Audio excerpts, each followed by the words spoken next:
एक समय की बात है। एक बड़े से गांव के बाहर एक बौद्ध भिक्षु अपनी कुटिया बनाकर रहा करते थे।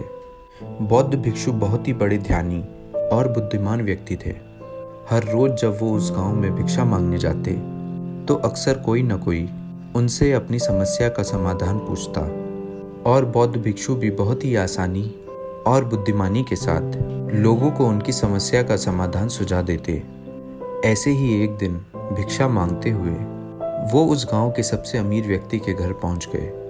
उस अमीर व्यक्ति के घर में एक बहुत बड़ी समस्या थी और वह समस्या यह थी कि अक्सर उसके घर के लोग आपस में झगड़ते रहते थे। घर में शांति और आपसी भाईचारे की कमी थी।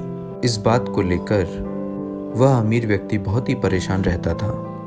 अमीर व्यक्ति ने बौद्ध भिक्षु की बुद्धिमानी और समस्याओं को सुलझाने की उनकी काबिलियत के बारे में सुन रखा था। तो जैसे ही उसने बौद्ध भिक्षु को अपने घर के दरवाजे पर खड़े देखा तो दौड़कर उनको अंदर बुलाया और अपने नौकर को भिक्षा के लिए कुछ भोजन लाने का आदेश दिया। नौकर रसोई से कुछ भोजन लेकर आया। उस अमीर आदमी ने वो भोजन भिक्षु के भिक्षा पात्र में डाल दिया। बौद्ध भिक्षु उस अमीर आदमी का धन्यवाद कर वहां से जाने लगे तो उस अमीर आदमी ने उन्हें रोकते हुए कहा, महात्मन, मैं आपसे एक प्रश्न पूछना चाहता हूँ। बौद्ध भिक्षु ने मुस्कुराते हुए कहा, पूछो, क्या प्रश्न है तुम्हारा? अमीर आदमी ने कहा, मैं जानना चाहता हूँ कि लोग आपस में झगड़ा क्यों करते हैं। यह सुन बौद्ध भिक्षु थोड़ी देर तक मौन रहे, फिर ऊंची आवाज में चिल्लाते हुए बोले, मैं तुम्हारे यहाँ भिक्षा लेने आया था, ना कि तुम्हारे फालतू प्रश्नों का उत्तर देने।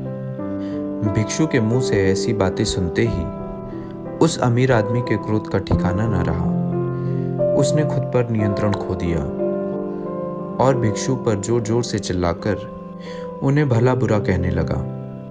उसने कहा, कैसे स्वार्थी व्यक्ति हो, मैंने तुम्हें खाने के लिए भोजन दिया और तुम मुझसे इस तरह से बात कर रहे हो। उस अमीर व्यक्ति ने गुस्से में बौद्ध भिक्षु को बहुत से अपशब्द कहे, लेकिन बौद्ध भिक्षु बिना एक भी शब्द बोले शांति से उस अमीर व्यक्ति की सारी बातें सुनते रहे और वो उन पर चिल्लाता रहा। लेकिन थोड़ी देर के बाद जब वह व्यक्ति शांत हुआ तो बौद्ध भिक्षु ने मुस्कुराते हुए कहा, मेरे दोस्त, जैसे ही मैंने तुम्हारे साथ बुरा बर्ताव किया तुम्हें क्रोध आ गया और क्रोध में तुमने मुझ पर चिल्लाना शुरू कर दिया, और अगर उसी समय मैं भी तुम पर क्रोधित होकर चिल्लाना शुरू कर देता तो हमारे बीच बहुत भयंकर लड़ाई हो सकती थी। असल में क्रोध करना ही सभी लड़ाइयों की जड़ है। जब एक व्यक्ति क्रोधित हो और दूसरा व्यक्ति भी क्रोध में उसकी बातों का जवाब देना शुरू कर दे तो लड़ाई का बढ़ना निश्चित है।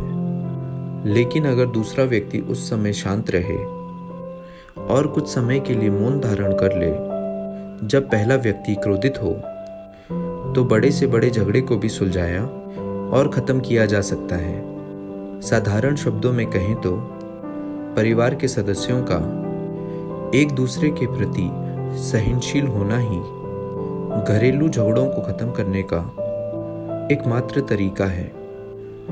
तो दोस्तों, इस कहानी की सीख यही है कि चाहे घर हो, दोस्तों के साथ या काम की जगह, हमें खुद को स्थिर और शांत रखना चाहिए।